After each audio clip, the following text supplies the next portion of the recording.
Hi, I'm Ashley with Campbell. Thanks for investing your time to help your community be a great place to live. Before you watch the video, make sure to click the subscribe button so that we can help you make educated decisions as a board member. Hi, everybody. I'm Beth from Campbell Property Management. Thank you for joining us today. Welcome to Keep Your Pool Open. I would like to introduce today's guest speaker, Lauren Broom. Lauren attended the University of Central Florida, where she received a Bachelor of Science in Biology. She's a registered sanitarian, which is a certification in public health through the National Environmental Health Association. Lauren has 17 years experience in the inspection of commercial public pools in Florida as an inspector with the Florida Department of Health. She also has expertise with recreational waterborne disease outbreak investigations. Over 12 years ago, Lauren founded Space Coast Pool School, born out of her love for educating people on the importance of properly maintaining a swimming pool facility for the health and safety of all patrons. Lauren is an award-winning instructor, recently recognized in 2024 as a National Trainer of the Year by the Pool and Hot Tub Alliance. Through Lauren's educational outreach, thousands of people have become certified pool operators. We are honored to have her here for today's webinar to share her knowledge with board members and property managers alike on how to decode a public pool inspection report and understand and prevent common violations. Before Lauren gets started, I just wanted to talk a little bit about our audience today. So in today's audience, we do have quite a number of people in coastal condos. We also have a good number of people in homeowners associations, all ages, as well as age restricted.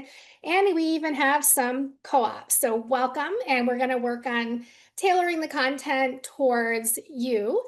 And then we also asked if people used an outside pool service or if their on-site team maintains the pool. So the majority of people do use an outside pool service. Some do have their maintenance team working on it, but either way, no matter your scenario, you're going to find today's information very useful and helpful. And of course, as always, we will be emailing out later today the slides as well as a link to the video. So thank you so much. And Lauren, we are ready for you. Awesome. Well, I'm so humbled to be here today. Thank you for having me on. And I have a passion for teaching this. So I hopefully you'll walk away learning something about your Florida public pool on your property. So this is Florida pool courses and understanding basically your Florida public pool inspection report and your common violations. It is a CAM approved course with that course number, and I am an educational provider through Florida Department of Business and Professional Regulations. I'll be your instructor today. My name, as she said, she introduced me. I'm Lauren Broom. I teach lots of other classes in the industry as well as doing this one for you guys today. And again, I'm humbled to be here. So let's get right into this. As I say, let's dive right in. The objectives of the course for the next 90 minutes or so is going to be understanding your public pool inspection report. We want you to be able to gain knowledge to help pass your inspection. That's ultimately what we all want to do, and learn how to avoid our common violations. And sometimes it's hard to traverse all the codes and everything that your health inspector and health department uses. So that's what we want to try to help. And a lot of people don't know that there's a lot of information that can be found in certain places. So this is what I kind of wanted to go over really quick, is your public inspection report. So we're looking at a typical inspection report from the Florida Department of Health right there on the right. And the pool inspection report is going to help summarize information about the aquatic facility in the top. And then it gives you information about your pool in the second yellow box there on the right, which we'll talk about more in a minute. Violations that exist at the facility at the time of inspection would be written on the report as well.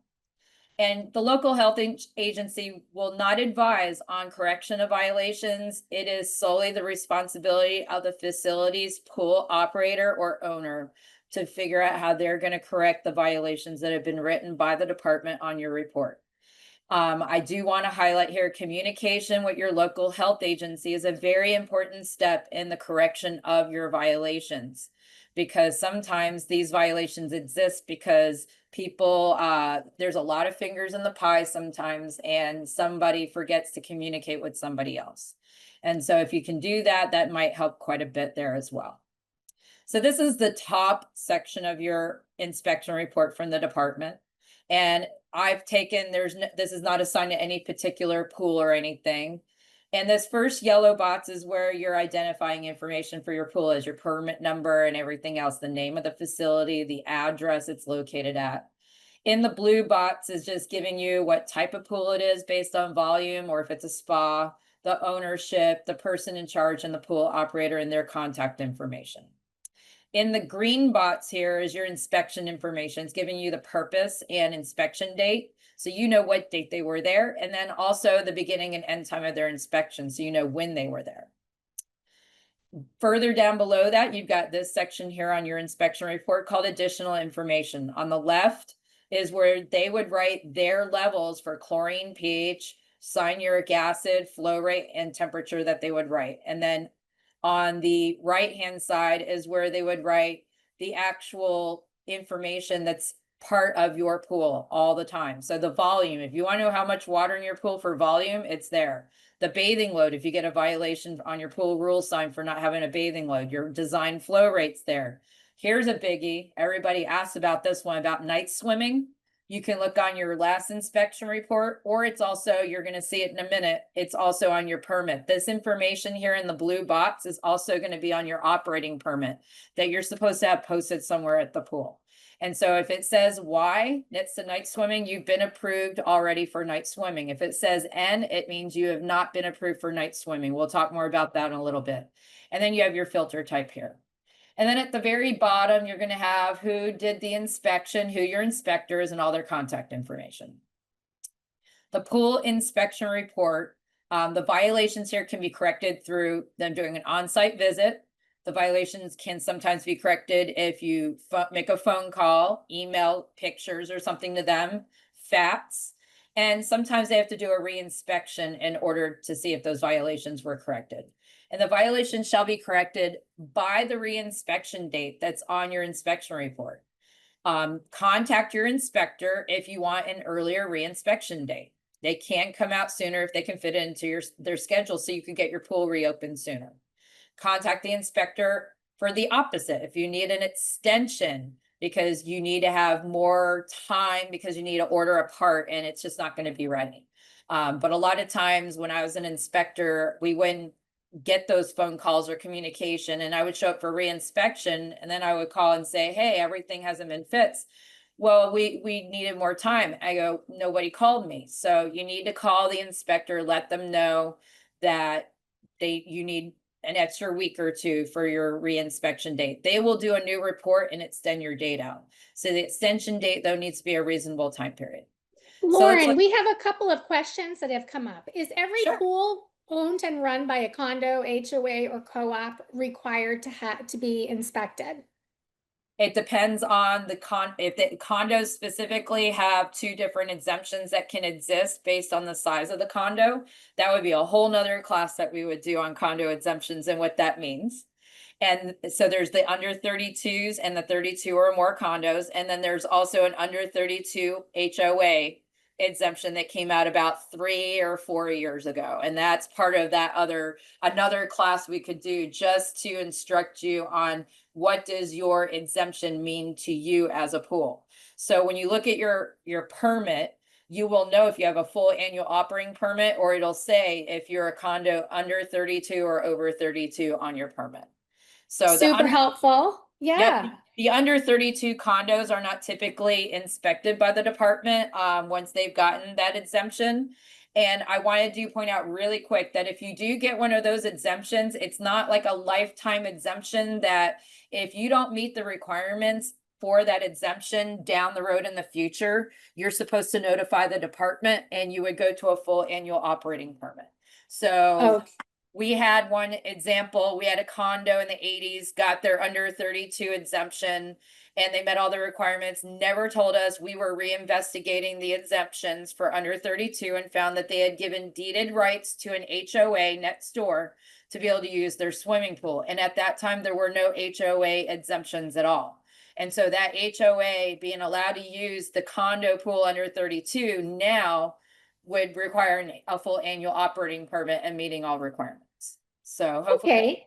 hopefully that's helpful. There's a lot of little things that can happen that can be very, different for each situation. So we have to look at each situation individually and see how it applies with the condo and the HOA exemption. But And then how often are inspections conducted and reports issued?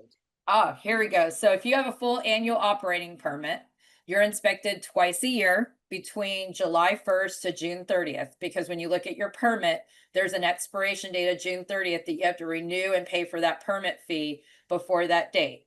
So they're going to typically do one inspection between July 1st and the very end of December, and then another inspection sometime between January and June 30th. And they do try to keep them where they're not back to back, like 1 month at the very end and the beginning of another month. They try to have some space between them properly. Thank you. All right, so this is the top part of and thank you for those questions. Those are very good questions, guys.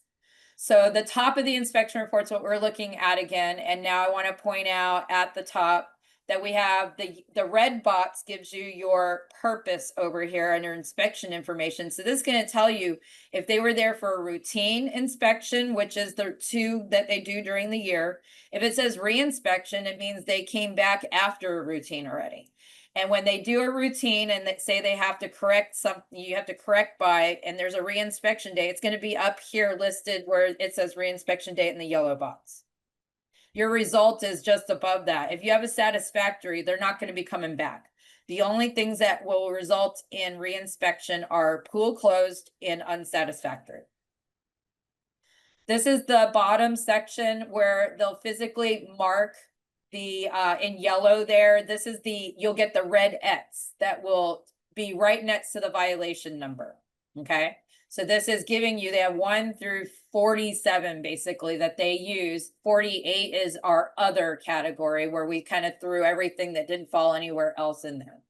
So they kind of organize all the violations here. And then if you usually look at it, it'll tell you if it's a Florida Building Code violation because it'll say FBC next to it.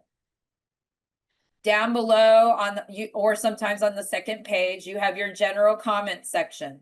The general comment section are general comments. They're not typically violations. It could be information for the inspector, information to give you. So they may put there, for example, your main drain cover is going to expire by the state, and they're giving you a heads up before it expires. Your pool operator certification according to our records for your employee will expire on this date. So always look for those comments there. The actual violation comments where they'll have numbers down here and it'll cite the code section and everything will be in the violation comment section in the red box. So now we're looking at your annual operating permit, which is pretty typical from the department. And it has all the information, it has your permit number, so you know how to identify. Every pool and hot tub across Florida has its own unique permit number, just to let you know. Even your pool and hot tub, if you have 2 on the same property, they're inspected on different reports and they have their own permit number. All they identify information. This down here is where I want to highlight more, is at the bottom, where you can find your pool volume, just like you could on your inspection report, your exact pool volume, bathing load, flow rate, design flow rate for the pool that you have to maintain within 20% of as a pool operator there. And then there's the hot topic one for people. How do I know if I'm approved for night swimming or not? It's on your permit. So if your permit says no, you can't just extend your hours out into the nighttime when you want to. You have to do, we're going to get into photometric survey or lighting survey is a simpler way to call it, and who can do that for you. And what do you do afterwards?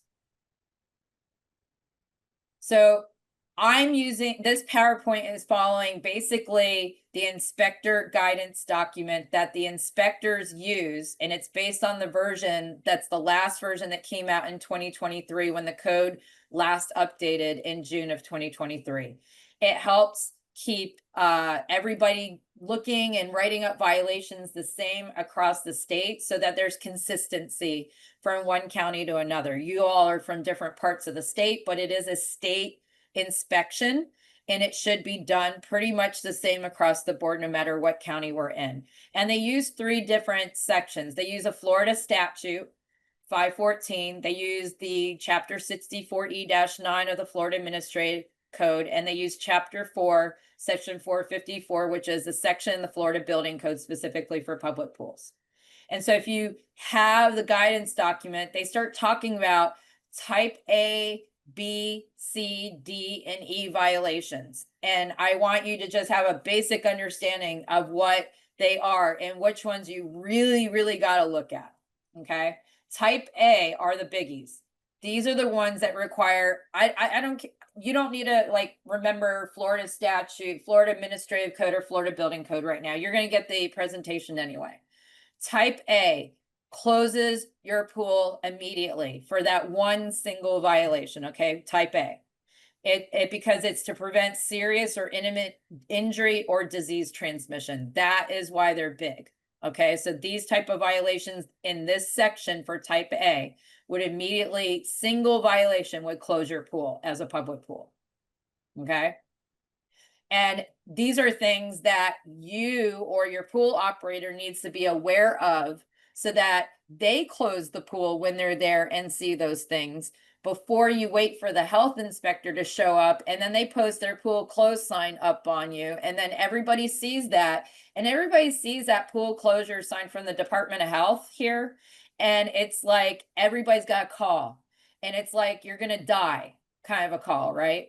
The property managers get called, the operators get called, and we don't want this sign up there. So we would rather have the facility maintaining and watching their pool themselves, and put your own pool closed sign, pool closed for repairs. That's the easiest one. People understand that right there. That's a better sign from you than to have that sign like you see in the picture there from one of your health department inspectors, because it's worded in such a way legally, you know, that everybody just freaks out. So violation number 1 on their report is basically water clarity and algae control.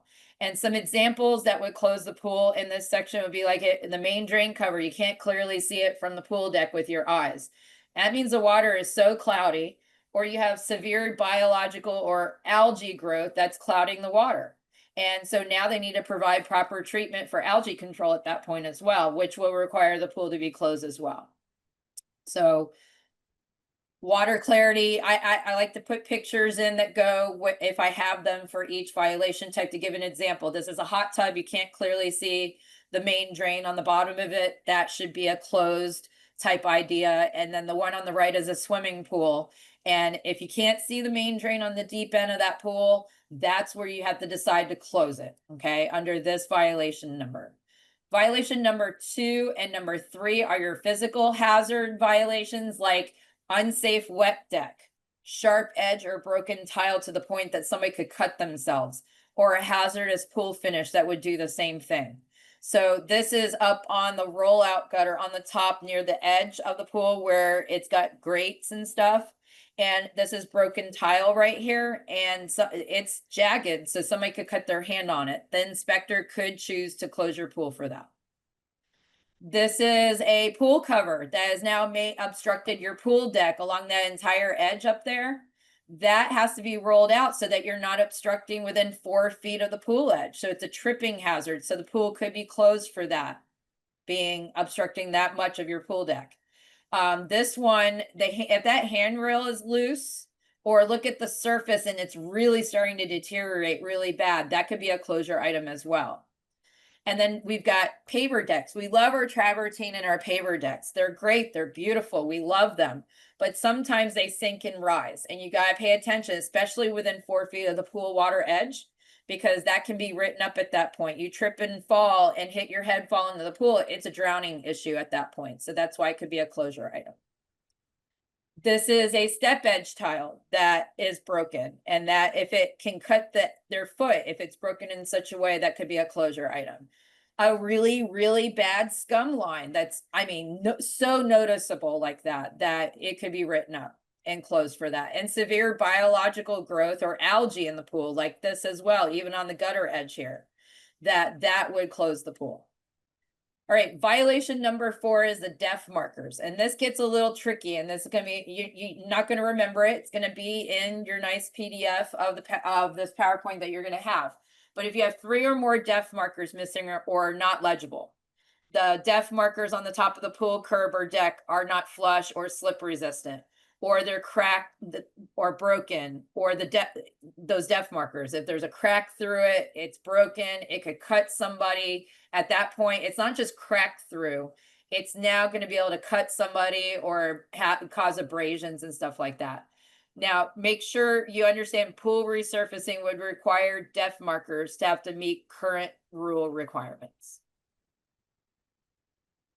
And so this is a depth marker up on the pool deck near the curb, and you can barely read that number for the depth marker. That would be a closure item if you had 3 or more of those looking like that in the pool area. Handrail and ladder is violation number 5. And what are some examples here? Missing or inoperative or loose ladder, that becomes a safety hazard, or it's the handrail as well. Missing the bumper guards on the pool ladder at the bottom where it's supposed to go up to the pool wall. People have gotten their fingers cut off there when the bumpers are missing because you just have that sharp metal edge. And if that ladder isn't flush with the pool wall, if you're missing that cover or plate, we call it an escutcheon plate, but it's the cover that covers at the deck and in the handrail when it goes into your bottom step. It covers the bolts so that somebody doesn't cut their foot on the exposed bolt. You're missing your slip resistant step tread on the pool ladder, missing steps on the ladder. The pool ladder is not flush with the pool wall. And again, any of these things would have to be brought up to code if you're resurfacing the pool as well. So here's some picture examples. We've got this handrail right here, and I was able to lift it right out of the pool deck. That's a really major safety hazard there. People count on that handrail for stability and stuff when they're getting in and out of the pool. And so that would be a closure item example there. This is a good picture of a ladder, as long as it's flush and all the rungs are there and the treads are there and it's not loose. This is a cross brace ladder versus this is a not cross brace ladder. And the difference is that bar going across from the part of the ladder going to the pool to the part in the deck. So when you resurface your pool, you're going to have to bring it up to code with the cross brace ladder if you have a non-cross brace ladder. The problem with this ladder here on the right is it's not flush with the pool wall. There's a gap there. Children can get, or people can get pinned behind that potentially and then drown. So that's why that would be a closure item. This is a ladder here that obviously is broken through right there. Somebody gets on that, it may just fall down and then they're going to fall into the pool. It's a big safety hazard. And then we got this one that's loose from the pool wall.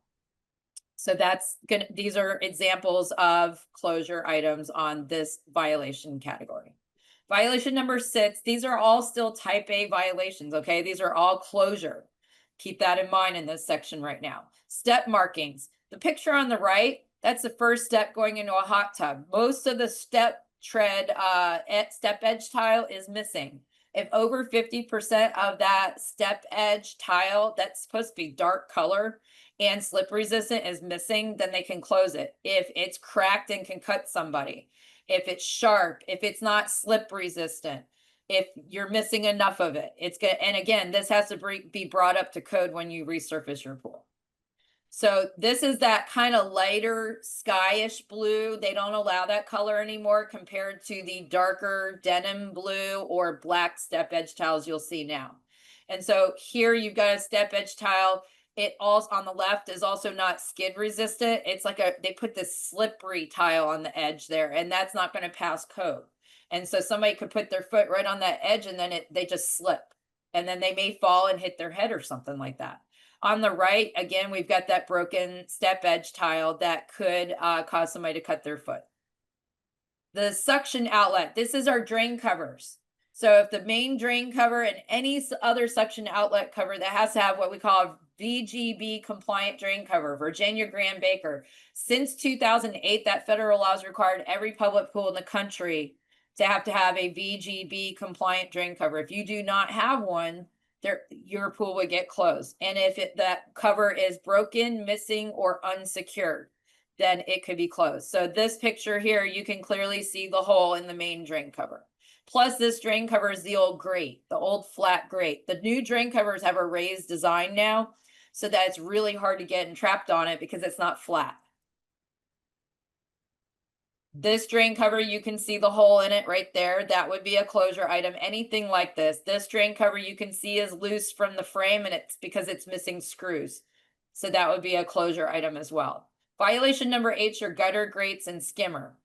And so anything with the gutter grates, this is where the surface water goes back to your filters and the water gets treated and everything. So we want most of the water to get skimmed off the surface so that the stuff doesn't stay in the pool and drop to the bottom.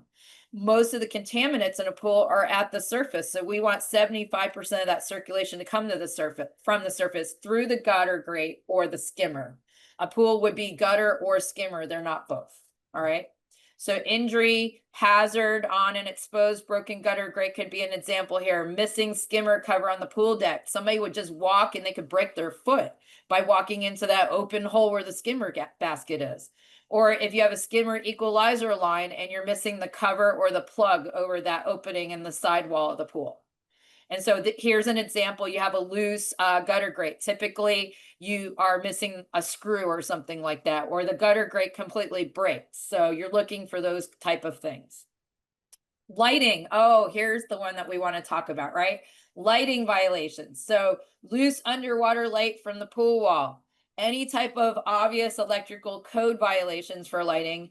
And if your pool hours on your pool rule sign state night swimming hours, but the pool has not been approved for night swimming hours with a lighting certification or photometric survey or something, they use different words in different counties. Lighting certification and photometric survey are the same thing. Who can do that? It's going to be a licensed engineer or electrician in the state of Florida that can do that. And there is a form. I have the form. I can send it to any of you when you ever need this. And you submit, you don't fill it out. The licensed professional, which it says right here, it can be an engineer, building official, lighting, or commercial pool contractor. They sign, print their name, put their date, their title, and license number. They're the ones going out there and doing that survey for you. They may need the information from you to fill out the top, but you fill out this form and then you send it into the Department of Health. And then they don't go out and double check the photometric survey. They don't want any liability. They assume your contractor or is assumed liability or not, and they fill out the form.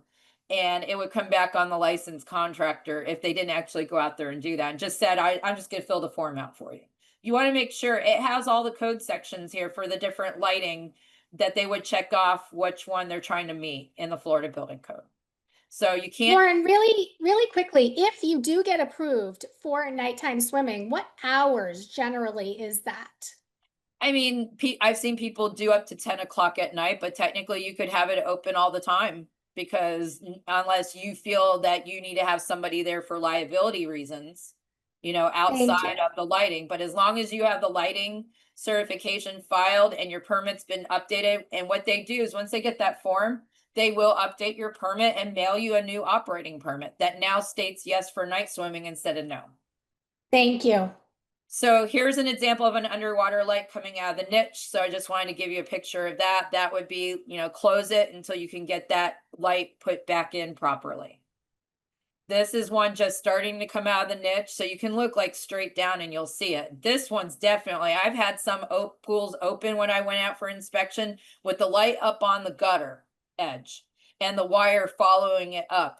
And people doing water aerobics right next to it. That's not going to be okay. That pool should have been closed by the facility. Pools don't, I know you want your pools open all the time, but things have to be repaired and pools have to be closed, and they're like kind of like a car.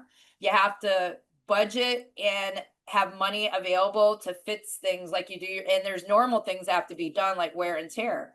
Like a car, you do your normal oil changes or your engine will seize up. It's the same thing with a pool. There's moving parts and different things. So the key thing is making sure you have a good budget to make sure that you can keep these violations and be proactive with your maintenance instead of reactive, where you wait until something breaks and becomes an issue and a violation. So the no diving markings is violation number 10. And this is that no diving markings, either spelled out or it's the little one single tile with the circle, red circle with the line across. Either way, those are fine. They have to be every 25 feet around the pool edge. So if there's, 3 or more in less than 5 feet of water missing or not legible, they're faded, where you can't read them anymore, they're missing at some point and they're not every 25 feet. If you have a sun shelf, they have to be every 20 feet along the sun shelf. And again, these have to, if you have it stenciled, when you resurface the pool, you'll have to bring it up to code, even if you have a condo exemption. So these are the no diving tile markings that we're talking about. You can either have the single one on the left or the no diving spelled out, tiled out. There's no stickers, no stenciling allowed anymore. It has to be a permanent tile so it doesn't fade as quickly. I don't think a lot of you have diving boards, but if the diving board's broken or not secured properly to the deck and stuff like that, that's going to be an issue, okay? They're going to write that up. If it looks like it's rusting through on the part that you're climbing up or anything else like that, bolts look like they're rusting, it's kind of common sense there. If it looks like it's going to almost crack through, those would be closure items for diving boards. Pool cover, another hot topic here. Pool cover, when it's in use, when the pool area is open. So you have the pool open and your floating bubble cover is on.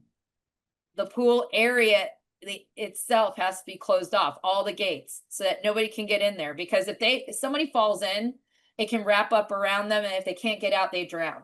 So in order for it to be the pool area be open, that pool cover would have to be able to support a live adult person, which those floating covers do not. And so if you've got one of those bubble covers, it's for temperature control and stuff, and I understand that, but the pool has to be closed. And once you take the cover off, you got to back it off if it's on the roller more than 4 feet from the pool edge. You have to have 4 feet unobstructed from the pool water edge. All right, let's talk about life hooks first. This is our life-saving equipment. We're going to talk life hooks first. So any single missing or inoperable life hook can result in a pool closure. So examples, the hook is not connected to the pole. The hook is loose from the pole. If your pool's over 50 feet in length and you do not have a hook on both sides of the longer sides of the pool, you have to have 2 life hooks on opposite sides.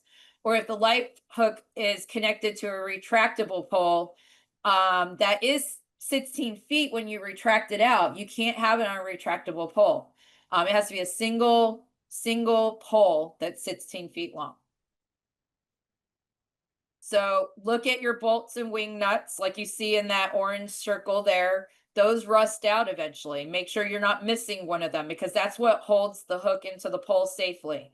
Make sure that it's on a single 16-foot long pole and not on a retractable pole or anything like that. This bottom picture is showing you what would be a retractable pole that would not be proper for a life hook. It's got that little white thing in the middle there that you can retract the pole and make it shorter or longer. That can loosen up when you're trying to get somebody out of the pool with a life hook. This is one here that they made their own life hook pole. In the middle, they put 2 metal pieces together and put this plastic piece in the middle with little screws, but you could bend it back and forth. That's not a single 16-foot long pole, okay? Life ring. This is the second life-saving equipment that you're required to have. Again, if it's missing, inoperable, if your pool's 50 feet or longer, you have to have 2 of them on both sides with the 2 life hooks you have to have on both longer sides of the pool. Check your rope. If the rope is frayed, dry rotted, then you got to replace it. And it has to be able to reach all parts of the pool. So it has to have sufficient length to reach all parts of the pool. And if that rope's not tied to the life ring, that's going to be an issue. The life ring has to be 18-inch diameter. So if it's not an 18-inch diameter life ring, then they could close your pool for that. And if you're trying to use a decorative life ring, one that you hang up on the wall for decoration, it's not really meant to be used as a piece of life-saving equipment. How do we know? I'm going to show you. This is a decorative life ring, okay? Not allowed. These would not be allowed. You hang them up on the wall for decoration. This is a real life ring, 18-inch diameter. You see that kind of black writing down there on it? We bring it up right here. It says that it's a Coast Guard basically approved life ring. That's how we know. It even has a UL listed certification on it. That's an actual real life ring that you have to use. Some other pictures. See this rope here? It's broken and frayed. It's not long enough. That's a broken life ring line. Then that's going to be written up and closed. And then a frayed line. This happens all the time. They sit out in the sun and they dry rot. All right, your safety line. Safety line violations are anything like a single missing or inoperable safety line.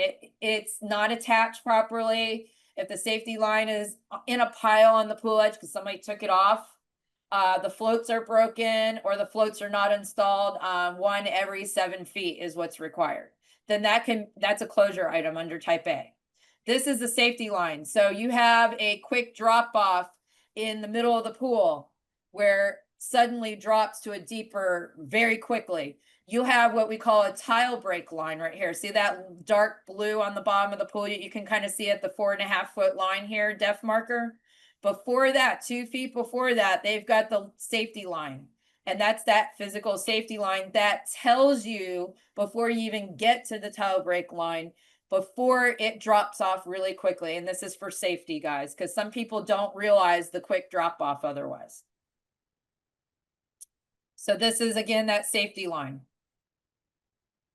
with the floats there. And you can see it's about 2 feet before that dark blue tile break line on the bottom. Just a different vantage point so you can see the pool and where the safety line is. All right, sanitary facilities, also known as bathrooms or restrooms, right? They like to call them sanitary facilities in the code. If there's feces on the floor of the bathroom, the toilet's not working, poolside bathrooms are not accessible, or they're locked to the swimmers, then the pool can be closed for that. I do want to bring this up because I dealt with this because I worked the 2004 hurricanes. What if hurricane damage happens to your clubhouse that houses your poolside bathrooms?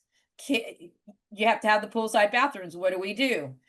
They will allow you to have two portable toilets, one for men and one for women, and have a portable hand wash sink to be allowed to be used for about 6 months or so. And maybe you can get an extension, but you have to get local health agency approval before you can do that.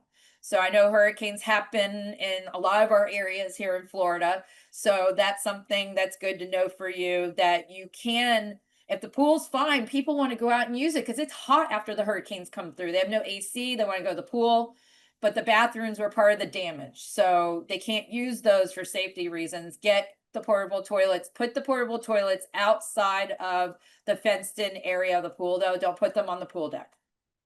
So this is what we've been talking about with bathrooms, right? And so you got to have an operating toilet. Whatever you got built with is what you were approved with. So you got to maintain whatever's in your bathroom. So there's usually codes have changed over the years. So not all men's bathrooms are always going to have urinals in them, just to let you know. If you have an older property, you may just have a single toilet and a hand wash sink in there, whatever you were approved with, but you do have to have the hand washing supplies and hot and cold running water. And you gotta have hand soap and disposable paper towels, or a hand dryer is sufficient as well.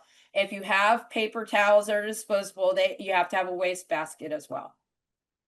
Chlorine disinfection. For regular swimming pools, the chlorine has to be between 1 to 10 parts per million. If you have a spa or hot tub, it's 2 to 5 parts per million, not 10. They lowered it down to 5 in 2023. We've all been battling it, but it is 5 right now. 2 to 5 is a very small range for your spa hot tub. If it's below these ranges or above these ranges, your pool can be closed just for that. If you have an indoor pool, it's 1 to 5 on your chlorine. Is there any questions on chlorine disinfection specifically? I know that the spas, a lot of times people have questions about the chlorine level there. We have no questions about the chlorine. I do have a couple of other things that maybe we can go through just very quickly as we're a little bit behind. Yep. How often should pool drains grates be replaced? Depends on the expiration date, and it also depends on when it was installed. So I will talk about that, I believe, in a little bit. But Perfect. the main drain covers do expire, and they're not based on dates that the health department or inspector gave. It's based on the manufacturer, and then it's based on when it was installed. And there's a specific form that has to be sent into the county health department when you replace the drain cover. Otherwise, they don't know, and they'll have whatever previous information they have on there. So if they show up, you're like, well, we did replace that like 2 months ago. If you got to make sure your contractor turns in the DH4157 form for the drain covers, as well as direct suction devices. If they replace those, that form covers that and the drain cover replacements. And they're supposed to put installation date and expiration date and then sign it and put their license number and everything on there and send it in. And then the health department updates their information. Okay. Okay, awesome. It can be anywhere from 5, 7, or 10 years, but it depends on the manufacturer. Okay, very good. And do pool companies need to be licensed, and by whom? So license versus certification. Certification, like the CPO that I do teach through the Pool and Hot Tub Alliance, allows people to maintain a pool, clean it, backwash filters, and do normal stuff like that day to day. Repairs in Florida is anything that's cutting out of a plumbing line, electrical, tile work, basically anything beyond just the normal cleaning and chemicals and adding chemicals and checking and backwashing filters. If they have to do a pump repair, replace the pump, replace your filter completely to a different filter type. We'll talk about equipment changes. They have to be licensed in Florida as a licensed pool contractor through the Florida Department of Business and Professional Regulations. And you're welcome to contact me there, and I can send you the link. There's a free app for DBPR that you can download that you can search people to make sure they're licensed before you have them come on your property to do repairs. Okay, and let's say you've noticed a problem at the pool. You see that you have a violation and you close the pool yourself. Do you still risk getting written up by the Department of Health? You do not, because if you've marked it, now you have to post it closed at any point that somebody could walk into that pool area. So if there's a door at a clubhouse that could go out to the pool, any gates from any point in direction that somebody might be able to get into that pool area, you put a pool closed sign up. The inspector should be writing an incomplete on their inspection report, and they may ask you what's going on and when you think it's gonna be ready. They're gonna come back and do a routine at a later time. An incomplete is not a negative result for the property owner at all. All right, thank you. And does the pool need to be tested and balanced daily? Yes. So the health code says that you have to check and test and record your chlorine and pH every single day. How you do that, they're not going to tell you, because I know you have a pool company that comes 3 days a week. You could have a board member test it. They do have in the code that as long as you're only testing the water and you're not doing anything else to the pool beyond just testing the water and recording the levels on the chemical log, you do not have to be certified. So you don't have to take any classes to do that. But once you start adding chemicals, cleaning the pool, vacuuming the pool, anything beyond testing the water with the test kit and writing it on the log, you have to be minimally certified under Department of Health rules to do that kind of thing. And then repairs, you have to be licensed. Okay, perfect. So what about changing a bulb on an underwater pool light? Who can do that? Licensed pool contractor only. Okay. And then of course, replacing the entire fixture. Licensed pool contractor. Thank you. Perfect. Thank you so much. No And just problem. one other question. When is a certified lifeguard required to be present? There are no requirements in the Florida Health Code that you're required to have a certified lifeguard. But if you do have one, then now they're going to be looking at their inspection, and they're going to make sure that you have them certified through one of the approved lifeguard training programs on their approved list that can be found on the Department of Health website. Thank you. Okay. All right. So I'm not going to spend a lot of time on bromine because not a lot of people are using bromine, but pools and have to be between 1.5 to 6, and spas using bromine have to be between 3 and 6. And again, it can be closed if you're not within those ranges. pH, they've changed a little bit in the code back in 2023. They lowered the pH level down to 7. It used to be 7.2 to 7.8 forever in the code. It is now allowed to be 7 to 7.8. If you're outside that range, they can close the pool. Disinfection equipment. So this is your chlorinator, as you want to call it, your automatic chlorinator. If it's not being used and the operator is just hand feeding chemicals into the pool in lieu of using the automatic chlorinator or disinfection feeder. And hand feeding can only be done for supplemental adjustments, not routine adjustments that should be happening through a feeder. And so chlorinator missing or not being used, or it's turned off, can result in a closure. Salt chlorine generators are included in this because they're making chlorine. It's still a chlorine pool, okay? It's your means of disinfection at that point. But they're supposed to have a secondary disinfection system in operation as well with the salt chlorine generator. And then if the injection point for the chlorinator is incorrectly located into the collector tank, instead of going into the return line, the pool could be closed as well. Again, if it's not present, they just removed it, it's broken. If it's disconnected, shut off. Tubing's damaged or disconnected for your Stenner liquid chlorine feeder, empty chlorine storage tank, because otherwise you're feeding air, even though the feeder's on. Or if the output rate of the disinfection feeder is not meeting code requirements into their return flow, and it's an undersized feeder, then they can close the pool for that. And this is just a simple chlorine feeder that you saw right here. This is a trichloroerosion feeder. And then, so this is your solid one that you throw your pucks or sticks into. And then this on this picture on the left here is your typical setup for your chlorine feeder right here. It's a liquid chlorine feeder feeding from a tank.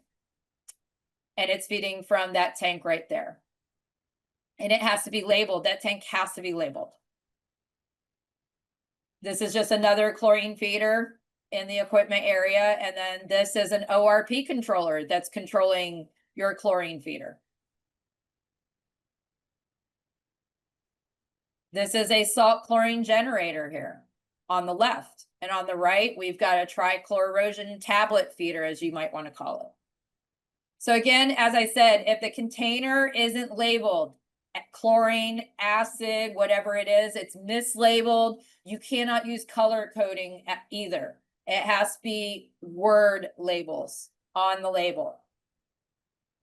So this is one where they went and got a Tide detergent bottle and was using one for chlorine and one for acid. It's mislabeled at this point. So this would be a closure item. This one you can see is not labeled properly. You can't use colors again. And then this one's missing, it's labeled as well. And just to let you know, the code now, the last couple of years are not allowing the garbage cans anymore, the Rubbermaid garbage cans to store chemicals in. So they've been writing that up lately. So just give you awareness of that. It's like a regular Rubbermaid garbage container. It's not meant to hold chemicals in. So they finally updated that a couple years ago. The recirculation pump, if it's not on, it's not working, and then that's going to be a closure item. The pool operator should know if their pump is on or not. If the pump's not on, nothing else is happening. The water's stagnant in the pool. That's a big issue. Okay. And the pump, if it does go off, it's allowed to go off 3 hours after your posted pool hours that are closed on the sign, and resume 3 hours before the pool reopens, but it has to be controlled by a time clock. Plug or cover for your vacuum port. So that's the vacuum line on the sidewall of the pool. If the plug or cover is missing, broken, then that can be closed just for that one item. kids have gotten their arms stuck in that line when the cover is not working properly or it's missing. Entrapment safety. This is again, any pool that has a direct single suction where the pump's pulling on the main drain. Your pool should have already been identified a long time ago by the health department. Then you would have to have an entrapment safety feature, either a suction limiting vent line or a safety vacuum release system. That would be a whole nother class right there just to go over what those are and everything else. But if they're missing or broken or determined to not be tested by a qualified person per the device manufacturer's time period, then they can close it. So this is a suction limiting vent line on the left, and on the right is a safety vacuum release system, which vac alert and vacless are the common ones that we have. Bacterial or chemical contamination or fecal accidents. So any of that occurs, the pool should be closed. Animal contamination falls into that as well. Close it for the period of time per CDC guidelines and then reopen. So we're talking about poop in the pool. If there's poop in the pool, we gotta close it. We could get into more detail if we wanted to and start talking about, is it diarrhea? Is it solid? So it really depends on how much chlorine and how long the pool is going to be closed time period wise. It's going to be decided by the CDC fecal guidelines because that health department says you have to follow this document right here. And the pool operator needs to close the pool immediately and follow the steps in the document and then reopen when it says you can reopen. All right, animals and pools, since we're talking about that, no animals in the fenced in pool area except for service animals. No emotional support animals in the fenced in pool area of a public pool in Florida. Service animals are allowed up to the edge of the pool, but never in the water of the pool. Department of Justice, that's DOJ, federally supports this due to illnesses that can be spread and higher demand for your chlorine because of the animal in there. One dog is equal to about 50 people in the pool, by the way. If we're missing an air gap, so this is good. This is an air gap on the waistline. So that would be a good thing there.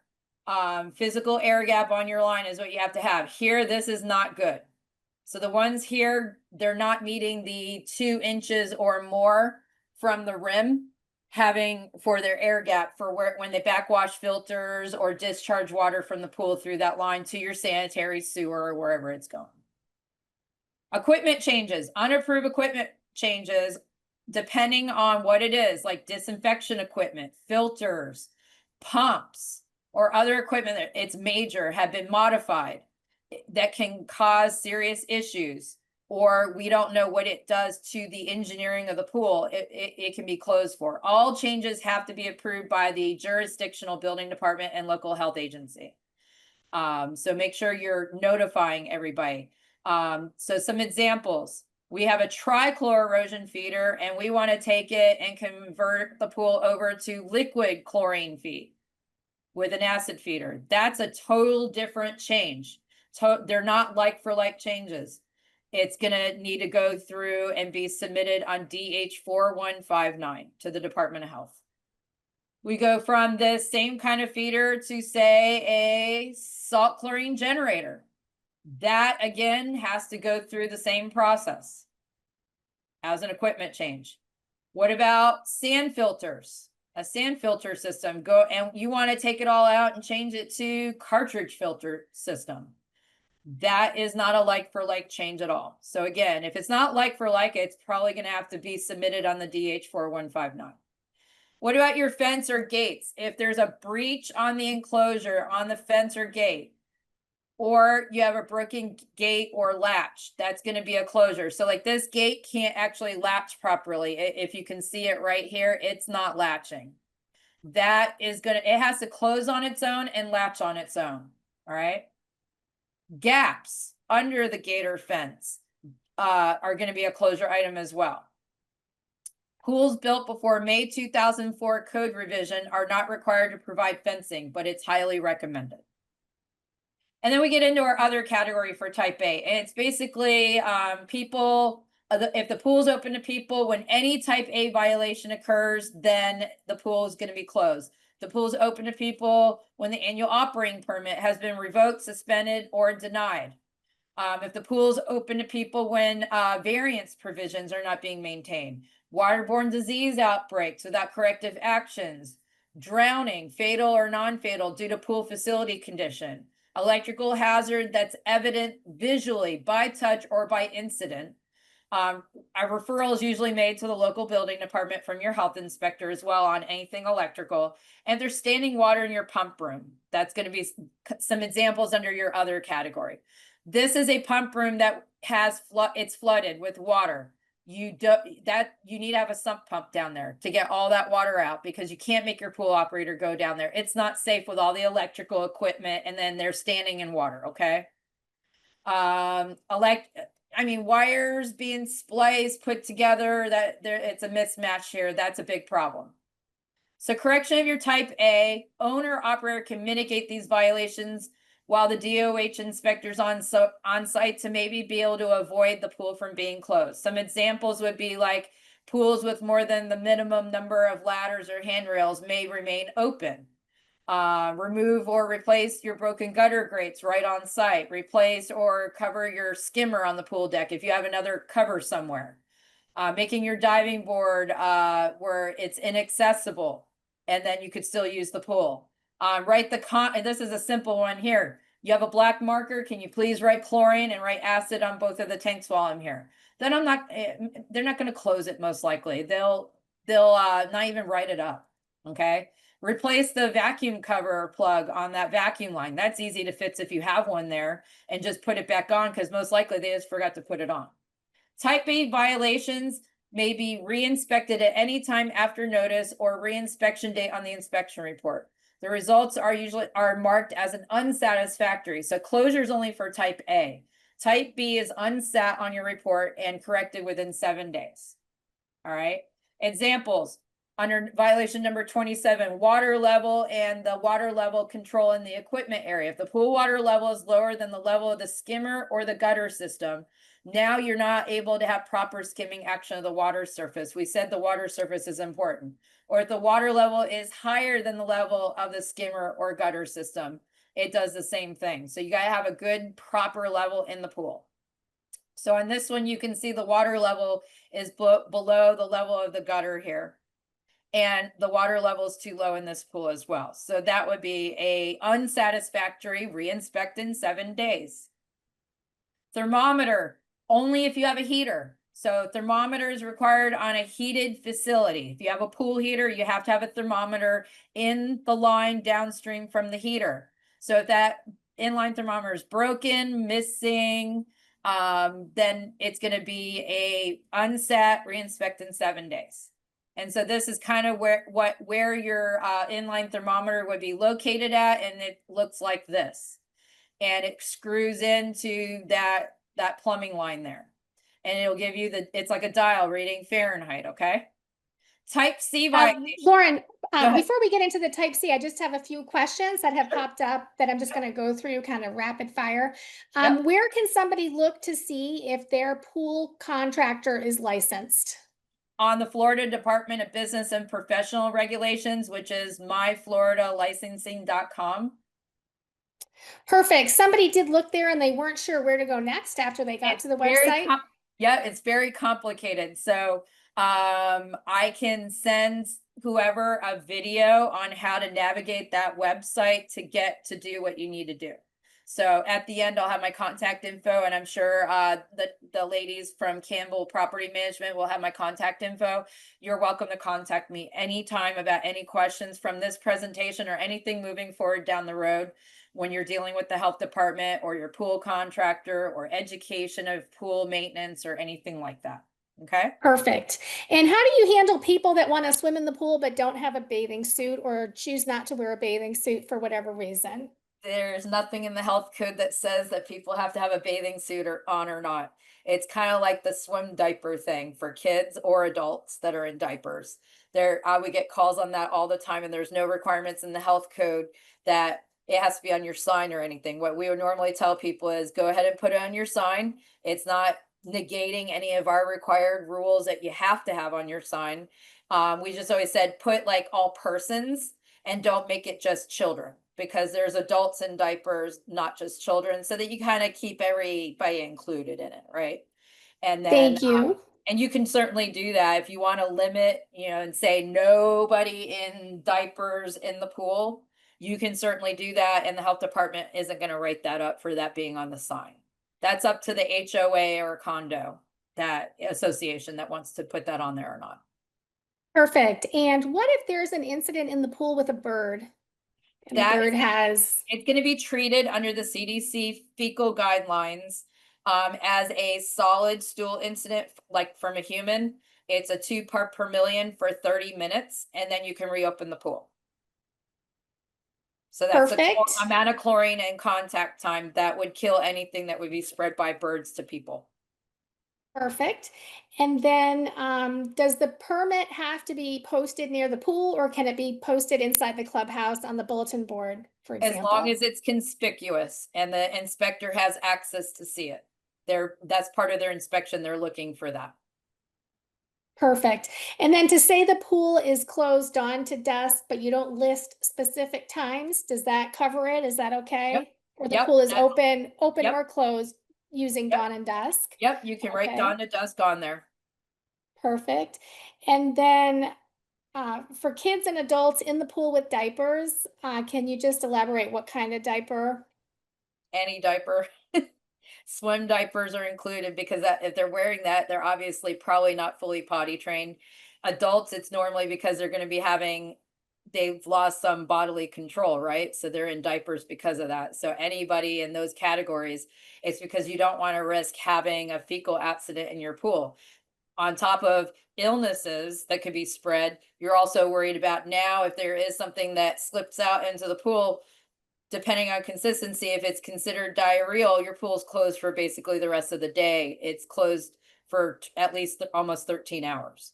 And so it impacts the people that want to swim as well. So it's all up to the condo owner association how they want to handle it. But the health department will not say, yeah, we're going to give you something that says our code says that you can put that on your sign. Like, they're not going to give you something that's going to support it. They'll support it unofficially because of the recreational water illness that can happen potentially when people can't control their bowels anymore, either way, if they're kids or adults. But they're not going to dictate that, because it's not in the code. Okay, thank you. And are digital thermometers okay to be used? So you're not supposed to have floating thermometers in the pool physically itself. In the code, if the pool has a heater on it, the thermometer specifically has to be in the plumbing line after the heater. They don't want anything floating around in the pool like that. So I know there's some of those digital ones that kind of float around in the pool. If you have a digital one that can go into that plumbing line after the heater, that would be fine, but you cannot use the digital one that's on the heater itself. That doesn't meet the health code. That's the heater setting. And then what the water is at the heater, they want to know what it is coming out of the heater in the plumbing line. Thank you. And as far as the safety line that goes across the pool, should it be closer to the shallow end of the pool? What's the right spot Yep. for that? It should be the shallow end part of the pool, and it's 2 feet before your tile break line. And there's usually like hooks on the inner tile edge that you just hook it on. And I mean, if people are lap swimming, take it off. But then when they're done, they need to be instructed to put that back on when they're done with their lap swimming. It can't just stay off it can't just stay off all the time. And so if you see an inspector there, or you think there's an inspector there, you need to make sure that your residents understand, don't take that rope off. People kind of knew when the inspector was there. They have their computer, they have their test kit, they have a badge on, they kind of look official. If you have board meetings or anything like that, kind of go over that kind of thing. It's the same thing with pool operators. If you're going to hand feed, don't do it if the inspector's there. Don't hand feed chemicals right in front of them. They're going to write you up if they see it. What they see is what they can write up. Perfect. And then last one before we get into those type C violations. Do all pools require a thermometer attached to the ladder? No, they cannot put a a thermometer technically there. That should be written up by the health inspector. They're not allowed to float anything in the pool of a public pool in Florida like that. The only thermometer that they allow is going to be the one in the plumbing line directly after the heater. Thank you. Okay, thanks, Lauren. Okay, so type C violations are a little bit less severe. So type A is the worst. Type B is kind of like, okay, this is bad, but not enough to close it. So they do an unsat, reinspect in 7 days. Type C is an unsatisfactory, but they're not as egregious or as bad. So they'll reinspect in 30 days for those, but they're still doing that reinspection. So this is type C violations. And so like examples, pool appearance, where it's minimal amount of debris, scum, or algae or biological growth. And this always gets into, is it a type A or a type C then? You know, is it going to be a closure or not? And it depends on the inspector's judgment, right? Their people and how they look at it. Okay, if they feel that it's bad enough for them, they're going to close it and make it a type A violation. But if they look at it, it's a little bit of algae in one little corner, but the rest of the pool looks fine, they're probably going to do a type C and do an unsat and reinspect in 30 days and give you 30 days to treat the pool. And they'll come back and make sure that algae's gone and it hasn't gotten worse, right? So a minor scum line would be an example instead of a really bad scum line. Really light versus darker and more pronounced, right? Deck, curb, or tile repair violations, minor damage to the deck, curb, or tile that would not result in injury. And again, a lot of these type C's versus type A's on this section I've got written here. It depends on the inspector's judgment. You've got to keep that in mind when you're talking to them. So we're talking about like deck. There could be cracks in the deck, but maybe it's not creating a tripping hazard. They may write that as a type C and give you 30 days to fill in the cracks and stuff like that, but they're not going to close you for it. Suction outlet cover, where it exceeds the 1.5 feet per second flow, which that should already be figured out when the cover is being submitted on that DH4157 form. That should already be determined, but what happens is if it's not, and somebody just comes in and installs a cover for you, and then we determine that it doesn't meet that flow requirement there, then it's not a closure, but it's going to be a unsat, and you got 30 days to replace the cover and everything so that you don't exceed that flow there. Or if the suction outlet cover is expired. Now, they are looking to move the VGB cover being expired to a type A violation in the new code. I've seen the new code that they've been talking about. It was on the public comment meeting that they had, and they want to move that VGB drain cover at it being expired to a type A, which would mean that it would get closed if it's expired per their records. Okay. And again, the drain cover has to be installed by a licensed contractor, and a new DH4157 form has to be submitted to the local health agency. And that's a main drain cover, a typical one that we see on our pools. And the forms, I have all these forms that I'm talking about, and I have other classes that I do that get more into that because it's more of a specialty topic, and we don't have enough time in this particular class. So life-saving equipment, again, if the life hook is not visible or accessible from all areas of the pool deck, and the same thing with the life ring.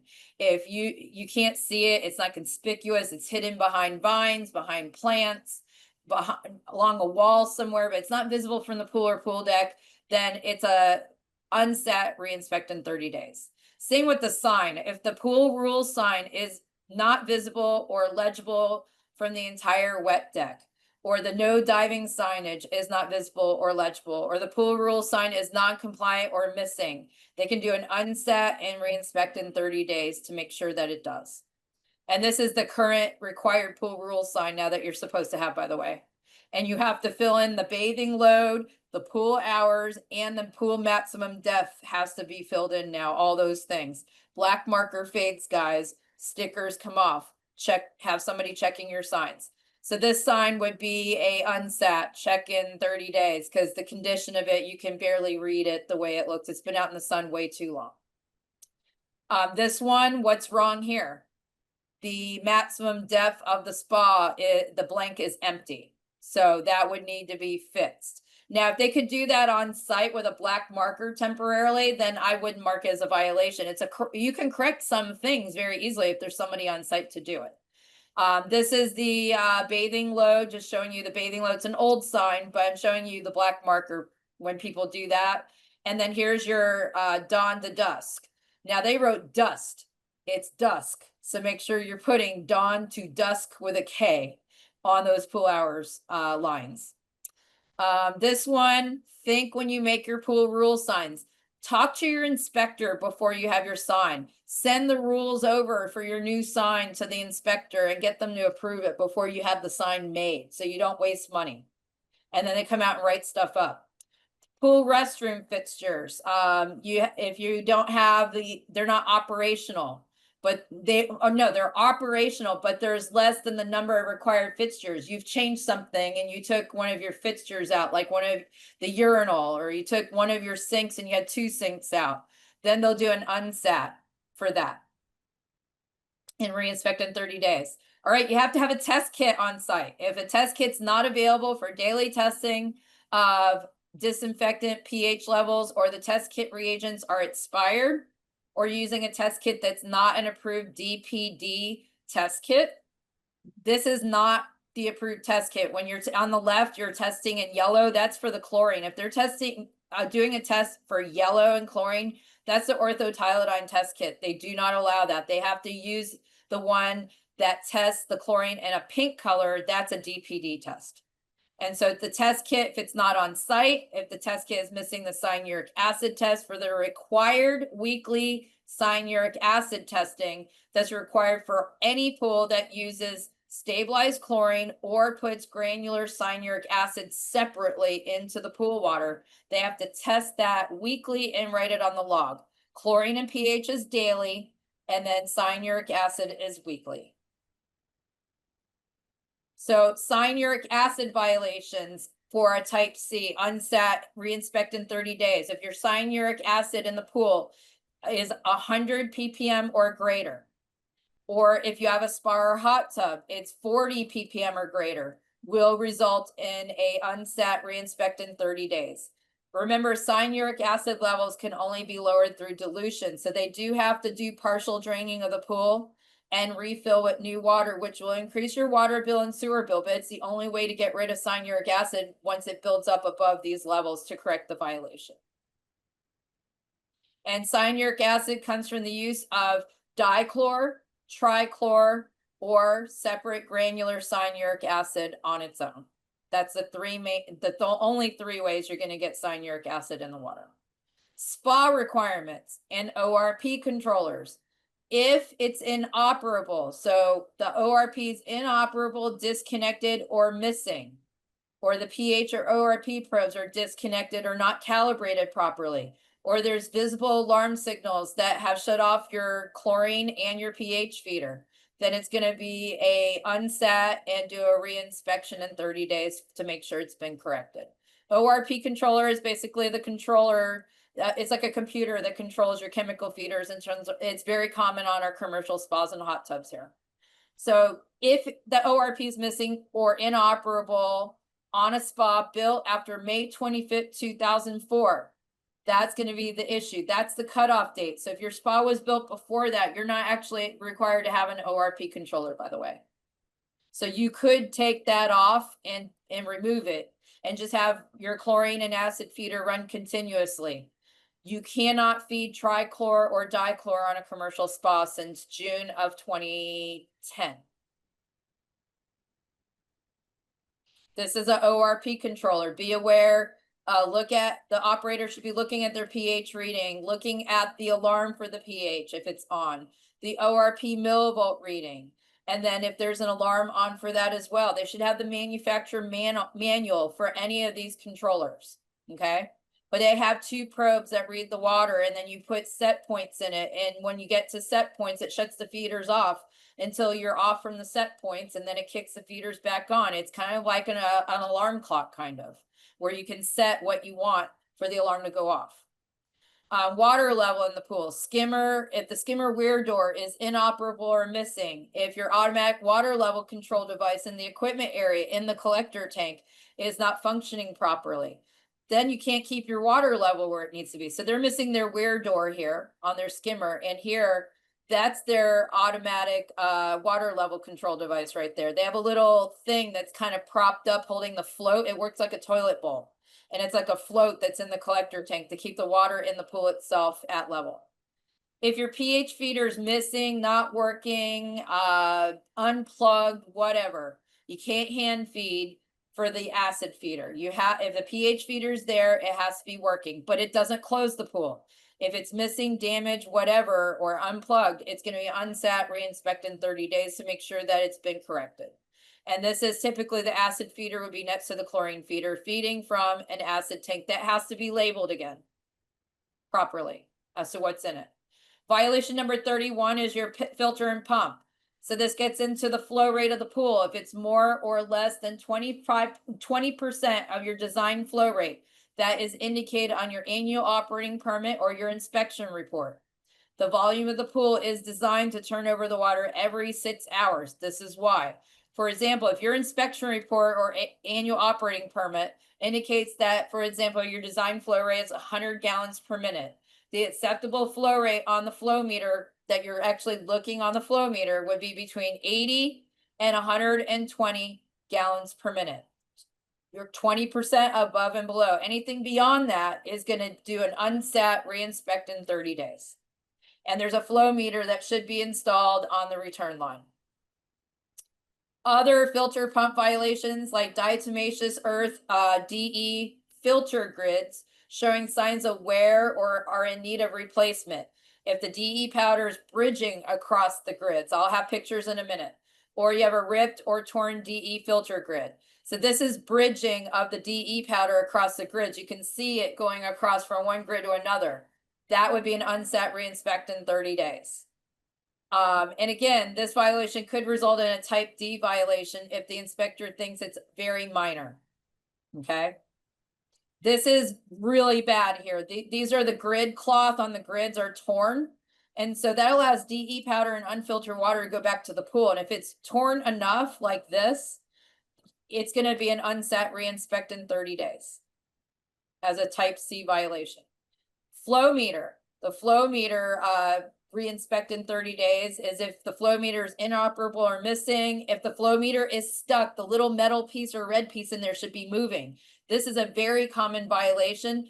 And to make you aware, there are some flow meters that are out there like this one right here that do not stick. That have to be installed by a contractor though, because it's installed in the plumbing line.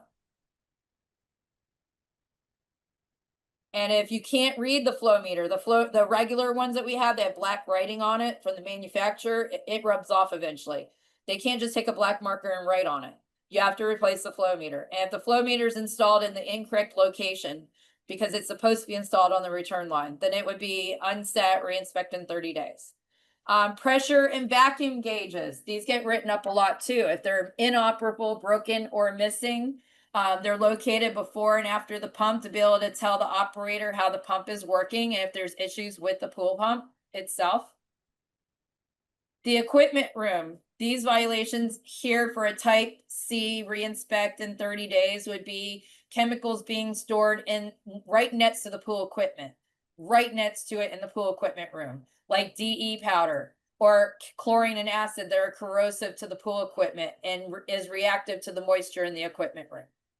So throwing a bunch of chemicals all in that pool equipment area, you got to keep the equipment room tidy and clean. Safety violations. So you have a manufactured anti-entrapment safety feature. If you exceed the manufacturer's testing time frame, it's going to be unsat, re-inspect in 30 days. If it's not correctly installed, or if the DH4157 form has not timely been delivered to the local health agency when they've installed or replaced one of these anti-entrapment safety features, like a vacuolar or a vacless.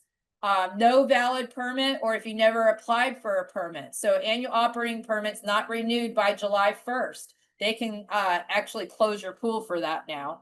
But they can hold up your permit if you haven't submitted the DH4157 form for a change out for an anti-entrapment safety feature. You should be documenting your testing of any anti-entrapment safety features. So if it's this one, you can see monthly testing where it says date performed, it says who did it, and comments. I can't write them up that the signature changed or that they wrote, oh, okay, and then they did hashtag things down all the way down. There's indicating and they got a little lazy, but as long as it looks like they're doing monthly testing on that safety vacuum release system per manufacturer that says every 30 days. It can be your pool operator, doesn't have to be a licensed contractor because it takes 2 people to do it. Put a mat on the main drain. Somebody says, yep, my pump is sucking air because that safety feature device will make it cavitate. Okay. And what it does is it releases the person off the main drain. This is only required on those older pools and hot tubs that have direct suction, where there is no gravity feed tank. Type D violation. Before we Okay. get into the type D, just a couple questions. For the Yep. readings on the pressure gauges, are we looking for a certain number or does that vary by equipment? It varies by equipment. The operator would know what to look at. Perfect. And then if you see excessive bugs sitting on top of the water, would that be a violation because the skimmer is not functioning effectively?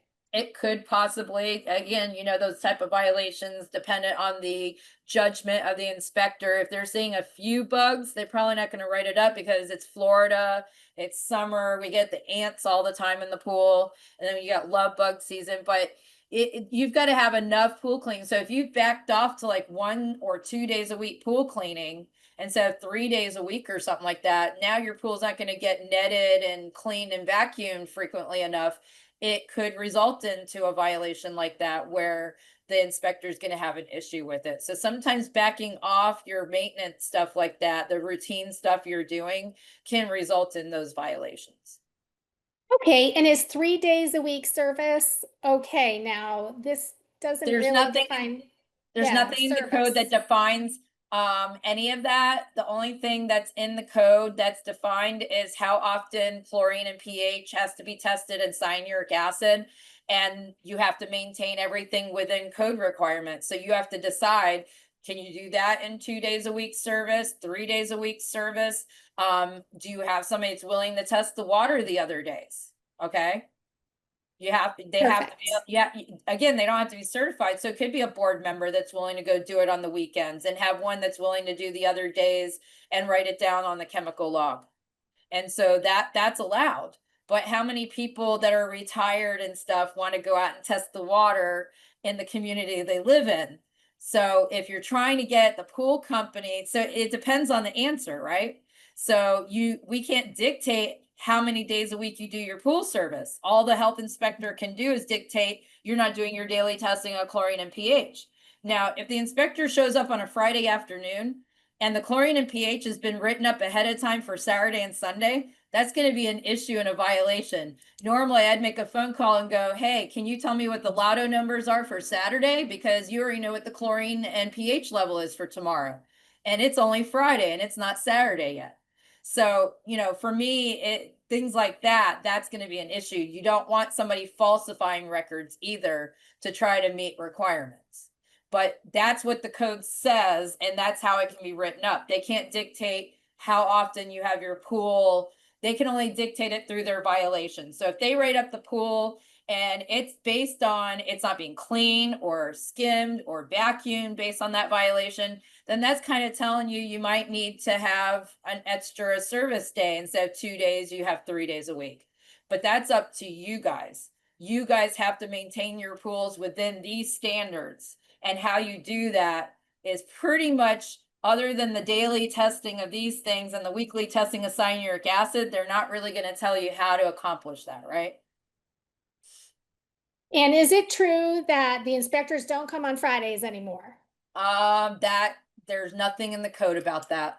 They can come whenever they want and they have the right to come whenever they want. So there's nothing dictating hours. I mean, they're government, so they work 8 to 5, right? But I wouldn't put it past if some of them are flexing hours though for something and they're out doing inspections later, or maybe they're behind on inspections and they're allowed to come in and work on Saturdays even. That can always happen if they're behind on their inspections. There's a very high turnover rate in the health department in some counties. So sometimes by the time they fill that position, they're behind on inspections. They're working extra with the people that they have. So I'm not gonna say, no, it's not gonna happen. Okay, yeah, makes sense. Or maybe somebody's just sharing their particular schedule or something if there's Yeah, flexibility yeah, with yeah. that. Yeah, but Okay, they can come and they don't have to announce that they're gonna be there. They can do an unannounced inspection, but obviously if they can't get in the pool area, they're gonna have to kind of figure out and how to work that out with the property, right? To get into the pool area. makes sense. And then for the log, is it supposed to be visible or can the service company keep it? Where should that be kept? It can't be kept with the service company on their truck. It's gotta be available at the pool. And it can be electronic, but it has to be available to the department. So if they don't know where you're electronically keeping it, then they're going to say you don't have a log. So that's why everybody still keeps the paper log. I mean, there is existing things like Pool Shark H2O. They have like this online electronic log. You have to pay to have an account for it, but you get a QR code that you put on your pool equipment area that the pool inspector can use their camera, and it'll take them straight to the log for your pool, and they can see everything that's logged in there by anybody that has access to put readings into it. And that kind of removes the ability of, not having to have a paper log out there that could get damaged from the rain and the weather and stuff like that, right? Absolutely. And then last question before we get to the type Ds, a plate type filter, who's allowed to service that?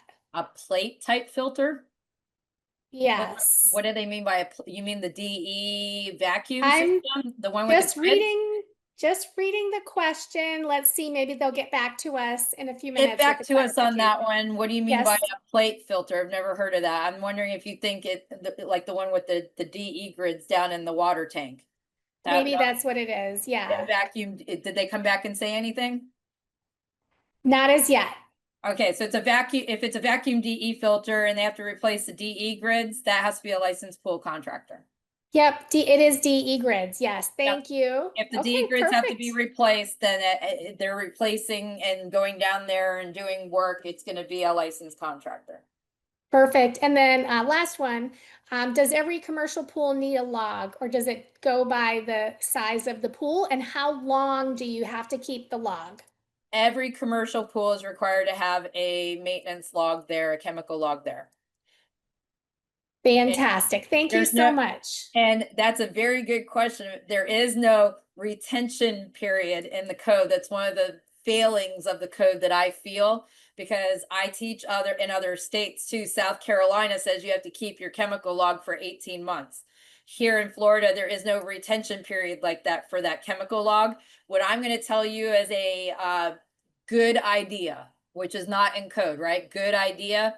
Keep it for as long as you can, because it's protects you for legal liability. If somebody thinks they got sick from the pool, you can prove what your chemical levels were.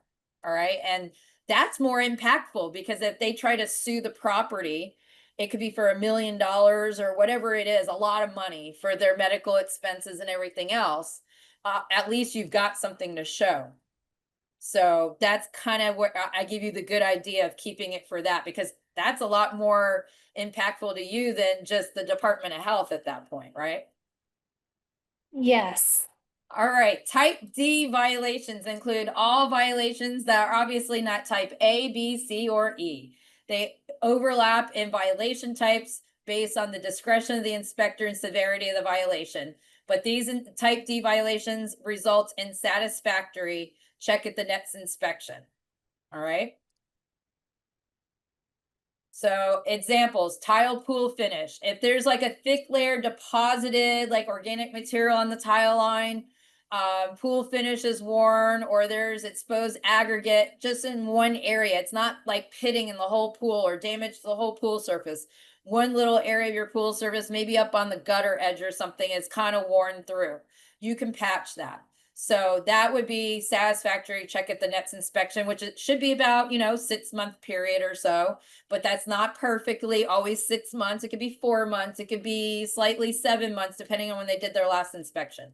Broken water line tile, as long as it's not going to cut anybody, satisfactory, check at the nets inspection. This is like up on the rollout gutter and you got the little worn area, but the rest of the pool looks fine. That could be patched within that 6-month period. That's not a major violation. We're going to check that at nets inspection, but it's still going to be there. Another one is the pool operator certification. So pool operator certification violations fall under the Florida Department of Health. And person servicing the public pool by maintaining the cleanliness, water quality, and chemical balance. If they're not properly certified, it can be, it is a satisfactory check at the nets inspection, but they're gonna wanna make sure that person is certified when they come back at the nets inspection. And this is to ensure that the pool technicians are knowledgeable and that technicians take or attend a training course of national recognition. And there is an approved list that the Department of Health has of all courses that they've approved, because there's a section in the code that says what these courses have to meet to get on that approved list, okay? The training course shall be found on the Department of Health list of approved courses on their website, and persons that are only testing and logging daily water chemistry results are not required to be certified. Spa violations that are check at nets inspection, you know, satisfactory check at nets inspection, like the clock isn't working, or the clock's not visible from the spa, or the spa water temperature exceeds 104 degrees Fahrenheit, or the spa is not equipped with an emergency cutoff switch or kill switch per their original construction design. If they had one, they have to keep it. And it also should include with the emergency cutoff switch, the 80 decibel alarm has to be working, and they have to have this specific sign that in dark bold down here says exactly that. It has to say exactly that. Whenever they put quotes around it and it's all capitals, you can't deviate from how it's worded. It has to say that exactly. I learned that as an inspector early on when we got audited by Tallahassee, and I'm like, yeah, but the sign set means the same thing as that. And they go, nope, it has to say exactly that. And that's when they explained that to me. So I know that for a fact. And this is the emergency shut off switch with the sign right there. Okay. Not all spas had them. And then clocks by the spa. And that's so people know what their 15-minute time period is. All right, recommendations. We recommend that you have a 15-minute timer installed on the spa therapy jet pump, but it's currently not required.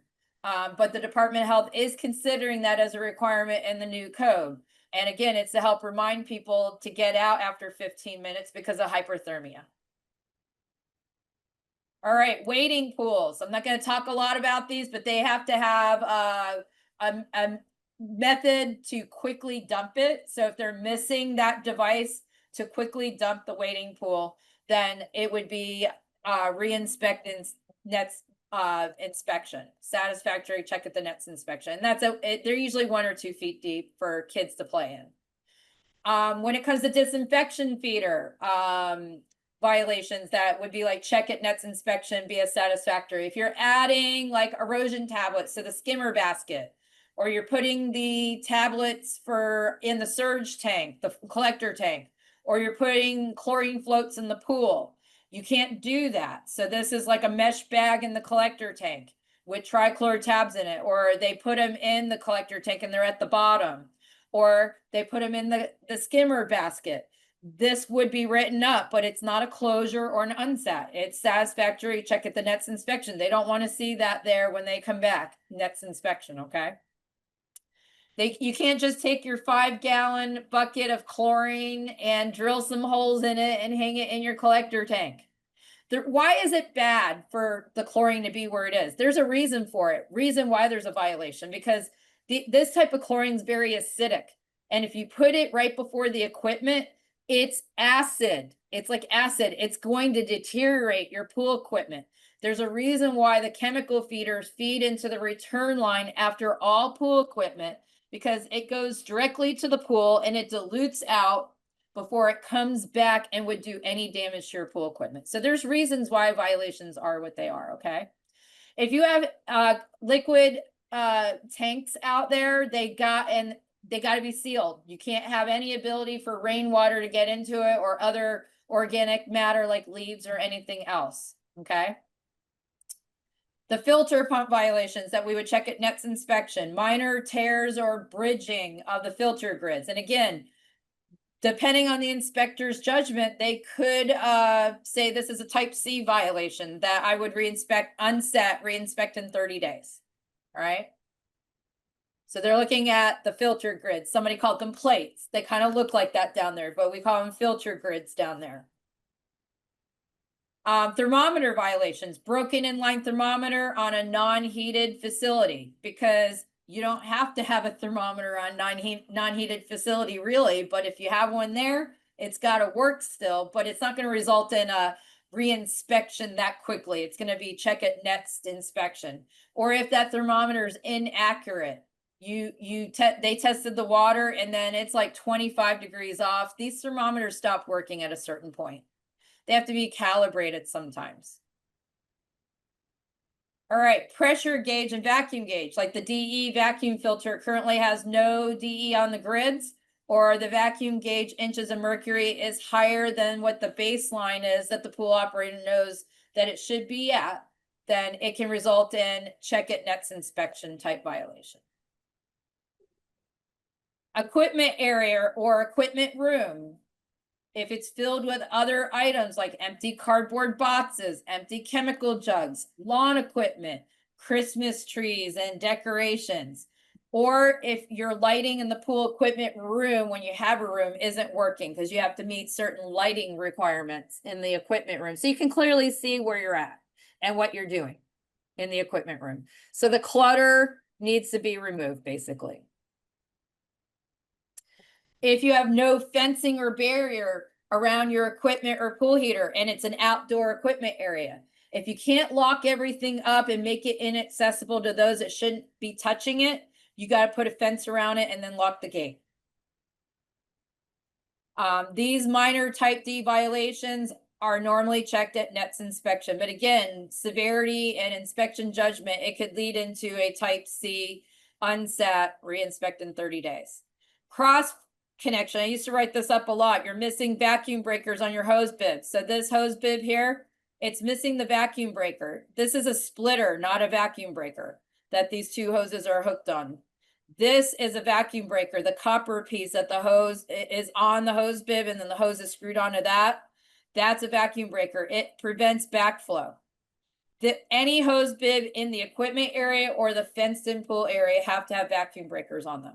But that's not a oh my God type violation, right? They're going to give you a satisfactory check at next inspection for that. And then our other category, other equipment violations. You have no water flow to the skimmer where the skimmer line's turned off. That's going to be check at next inspection. If it's only, because you usually have more than one skimmer going. So we're talking one. Equipment changes. Unapproved equipment violations, where you had a disinfection modification, filter system modification, pump size or other type, like going to a variable speed pump from a regular pump, or other equipment that's been modified. All the changes have to be approved by your building department, local health agency, and some modifications are required to be reviewed by our Department of Health engineer. And this is the DH4159 form that would be submitted to the department if you're doing a not like for like equipment change that your contractor should be putting and submitting to the department, and also submitting to the building department.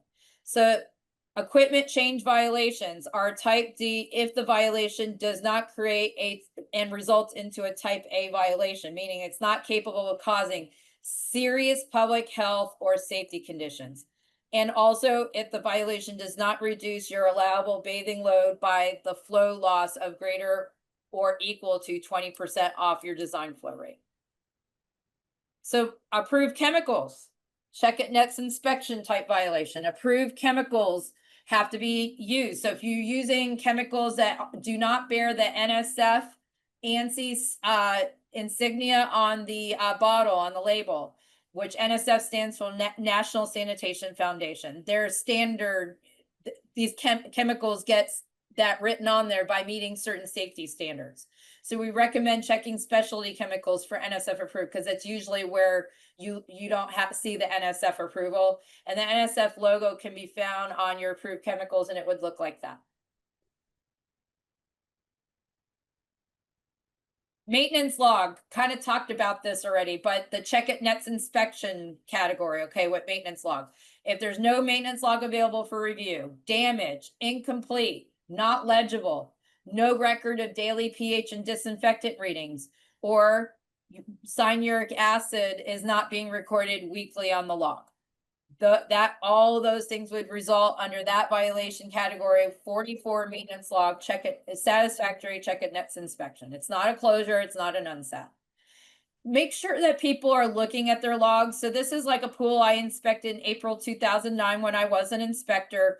And the pool operator, we don't have the daily testing of chlorine. There's no any testing of pH at all on this log. So those are violations right there. But you look at the information you're writing on the log, okay? And make sure that they're looking and go, I wonder why this chlorine level 3 times in a row I've been out here is below a 1.0. My minimum is 1. So what's going on with my chlorine feeder?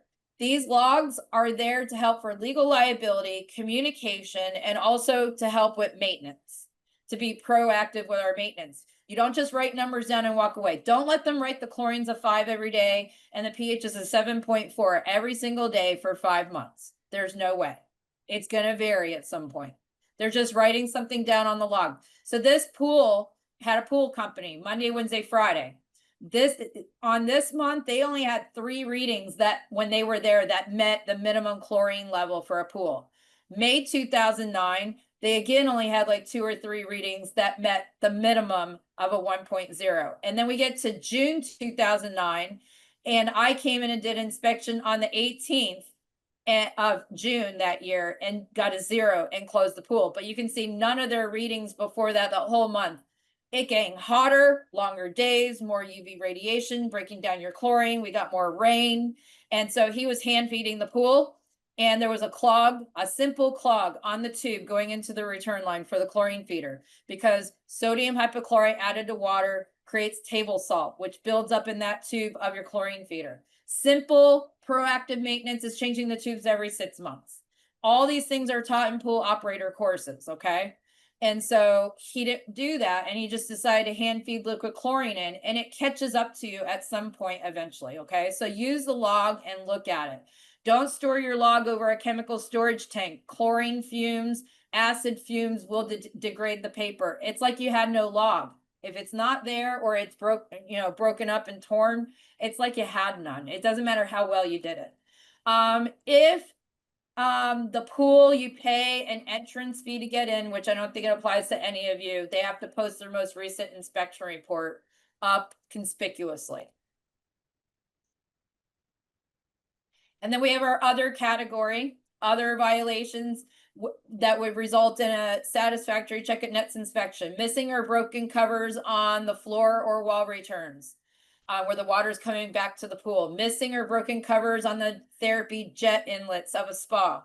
Missing key or gate code to be able to get access to the pool equipment area, which if they can do the pool but can't get to the equipment area, they should mark it as an incomplete inspection if the inspector is unable to access the equipment, because they can't do a full inspection. Food preparation on a grill observed within 12 feet of the pool water edge while they're there for inspection. That you have to have the more than 12 feet or more away from the pool water edge for a grill. Your PVC piping that comes like outside of any pool equipment room or enclosure has to be painted properly to protect it from UV damage. So this pool's good. The grill, I measured it and it's 12 feet or more from the pool water edge. This one, obviously not. Type E violations are those that are Florida building code violations that have been deemed by the building department that they want them to be corrected by July 1st or 90 days from the inspection date. Local health agency may close your facility if these type E violations are not corrected by that time period. And type E violations are lesser severity compared to type A in the same categories.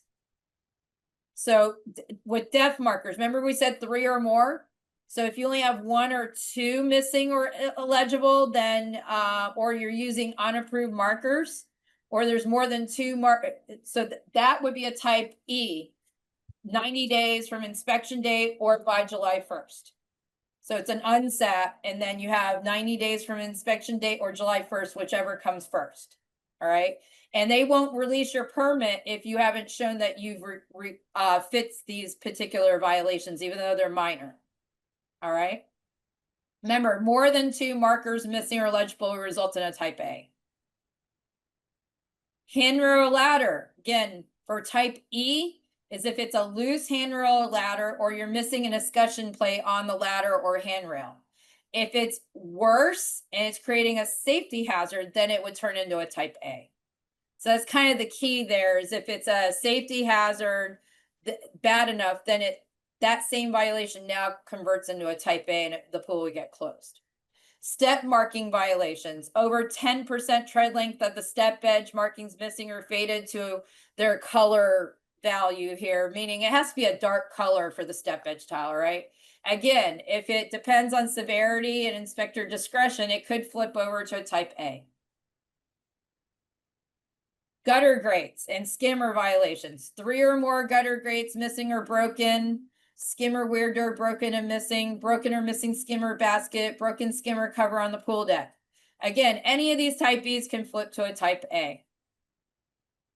But type E specifically are going to be unset, re-inspect within 90 days of the inspection date or by July 1st, whichever comes first. So this skimmer baskets, if they're broken or damaged like that, or a gutter grate like that, kind of broken, but it's not really bad, you're just missing the little piece there, that would be a type E that they're going to do that with. Okay. No diving markings. Again, any markers illegible or missing, or the use of unapproved markers, type E violation.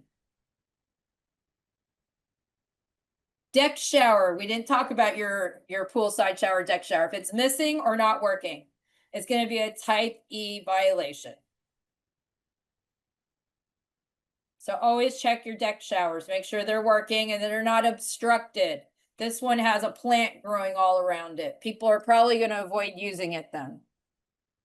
Chemical container labels. So if the chemical container label is just partially legible, like it's faint, then it's a type E violation. If you can't read it at all, it's illegible, you can't read it, it's missing, then it's a type A. But here it's a type E because you can kind of see it says chlorine, but it's faint. It kind of says acid, but it's faint. Wastewater disposal. So wastewater disposal, if you have no air gap before your sewer line where the water is going to go to sewer, then that's going to be a type B violation. The DE separation tank.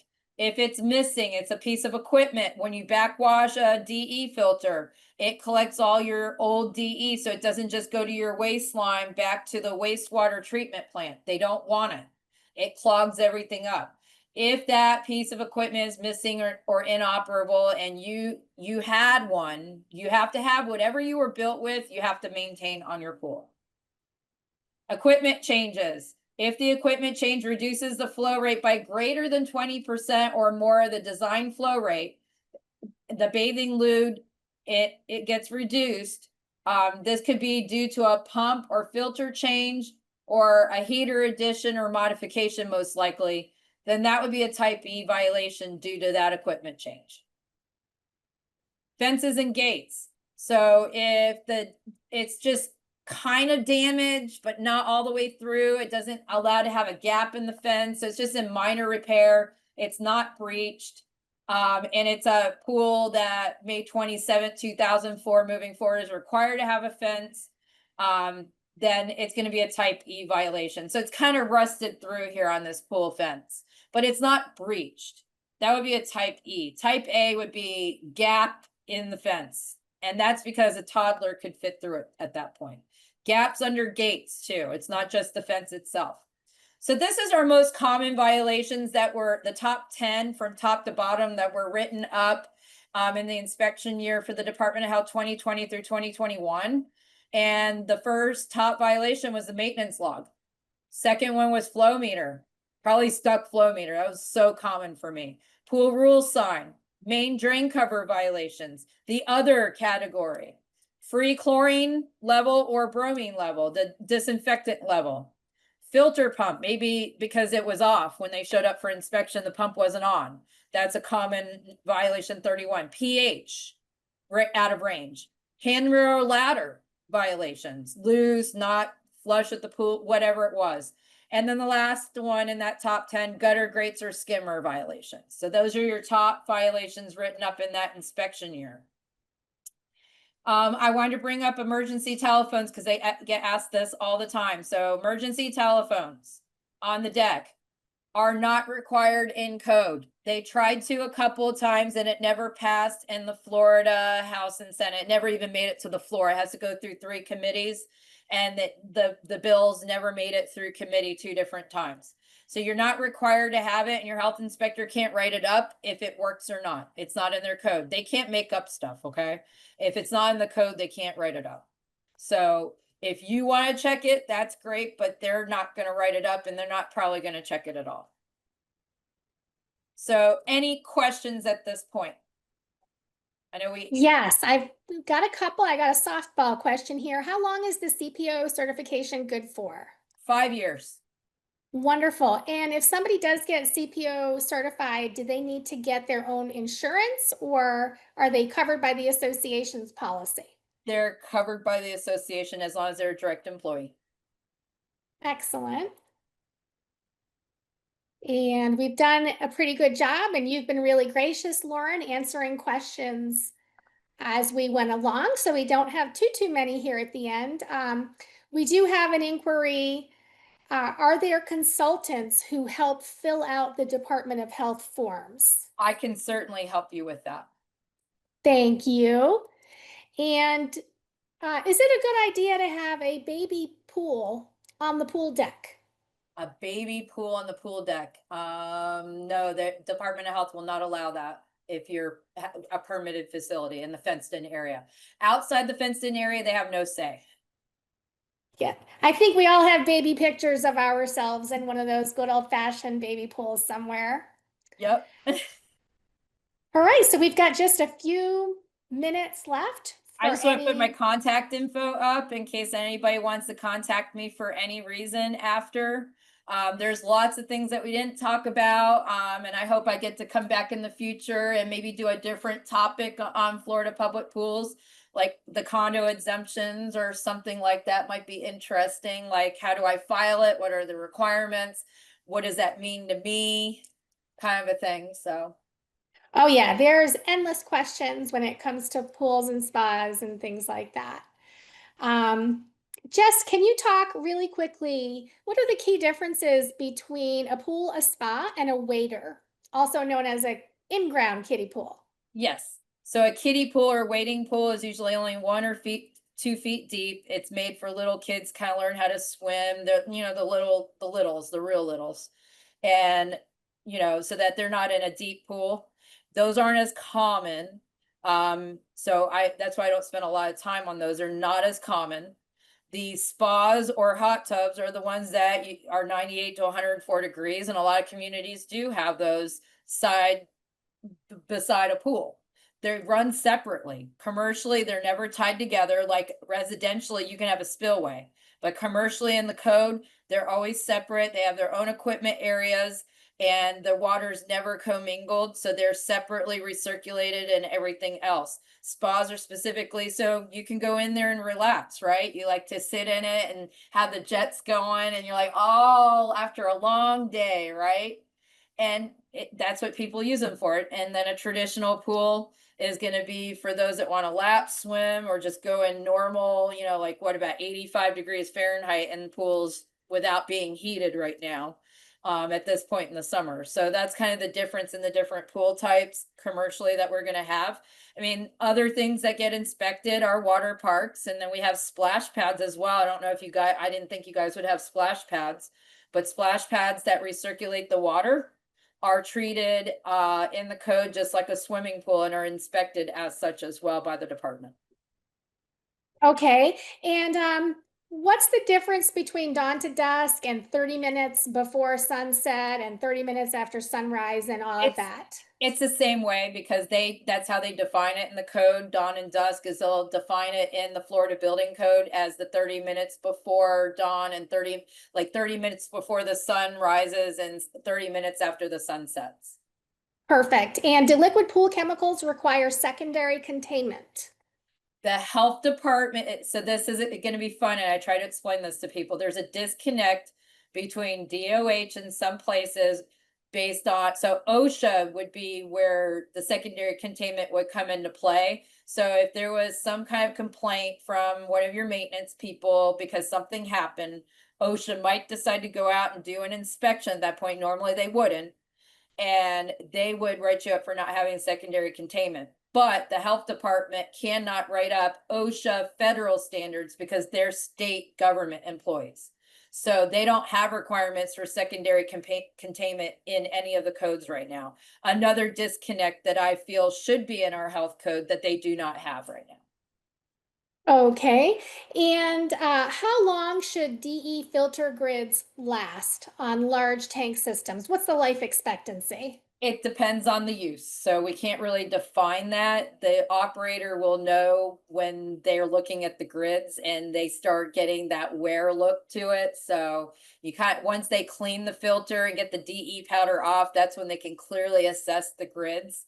And if it's starting to get that fraying on the edges and stuff, it hasn't torn yet, you kind of got an idea, but it's going to depend on the use of the pool, how many people are going in, how often are we backwashing it and stuff like that. Every community is different, right? Absolutely. And on the pool log form, do you log the cyanuric acid? Yes, there's a all the way to the right. So that one form, which is on the Department of Health website, it's just hard to find. I'm going to say state websites, like any department like that, the one that somebody was asking about trying to find the contract licensed pool contractor, they don't make their websites to look pretty and easy like most of us do with our businesses and stuff. They just have it where they just put links up and it's not pretty and it's really hard to find stuff, but it's there. And if you can't find it, always email me at my contact info up on the screen and I can send you any log, any form that you ever need. I can send you all the codes that I talked about. I can send you the guidance document. And I'm working on an inspection checklist that will make it easier to follow along with this guidance document. I'm still working on it and eventually I'll have that done in the next year, hopefully. I try to do it in between everything else I do. But, you know, it's going to be easy to be able to get that information to you. Perfect. Thank you so much for being so accessible. And I think we're just coming down to the end. Last couple. Is there a requirement on where the depth numbers should be located within the pool or on the pool deck? It has to be, if you got a curb, like a berm curb, it's got to be on the top of the curb and it has to match up where it is on the inner tile edge. So you have to have it on the inside of the pool and the inner tile line, and then it has to match up perfectly with the depth up on the curb. If you don't have a curb because you're a skimmer pool, it goes directly from the pool deck to the wall, then it's going to be right there on the edge. They don't say how many inches or so from the curb, but it should be right there near the pool edge. And again, match up with the inside of the pool tile line depth marker. And to go back to the previous question with the cyanuric acid, on that monthly log that you download, there's an other category and you can write your cyanuric acid over there. You could just write CYA instead of writing the whole thing out, CYA, and then you're reading. Perfect. And then is the pool maintenance company required to log when they clean the filters? No, that is not required to log it. It's good to have as much information as possible so that you can't remember everything you do all the time. So it's something that you can reference back to. Okay, that's when I backwashed the filter last. Instead of trying to remember in your head, it's hard to remember everything. I know we all have a lot going on. So that's what the purpose of the log. Just because, remember, what the health department requires is bare minimum. When I teach my pool operator course, CPO course, there's a lot of other chemical things like alkalinity and calcium hardness and total dissolved solids we didn't talk about. It's not in health department code. Doesn't mean a good pool operator shouldn't be testing these other things and then balancing the pool water properly so you don't damage your surface and your equipment. But the health department can't write that up until it causes one of their violations. Okay, very good. Okay, well, we are right at 2 o'clock. So Lauren, thank you so much for being so generous and spending 2 hours with us today. It was awesome. We got a lot of questions answered, and everybody who attended today will receive the recording, a copy of the slides, and Lauren's contact information. So if they want to reach out to her, she's very friendly, very accessible, and very helpful. So thank you so much, Lauren. Thank you very much for having me. And I look forward to hopefully coming back in the future for you guys. Yes, you did an amazing job. You really know your stuff, Lauren. I was like, wow, I'm learning so much about pools right now. It was great. And a lot of these courses are available under my Florida pool courses. So anybody can purchase and take them. Any community association manager can take them and get CE credit toward their license in the outdoor. You got like different categories. That's the outdoor area of the property or whatever. It's the OPP. Yeah, so you get credit Yes. for that, and they're anywhere from 1 hour, most of them are 1 hour to, and then there's two that are 2 hours, and they're broken down. And the one I just did is one of the ones on my website that can be purchased by any CAM, and you'll get CE credit that's given to the State Department of Business because they're all approved Yes. for online and in person. So you ever want me to come in and do an in-person training doing this? Then that's possible as well, because I had to get separate approval for both. So those are available there as well. Anytime you want, you purchase it and then you get access immediately to it. And it's an in and out. It saves where you're at. And so a CAM that's busy could do 10 minutes here, 5 minutes there, and then they are learning about pools without having to be stuck to a time period. Thanks for watching. For more great educational content, click the subscribe button now.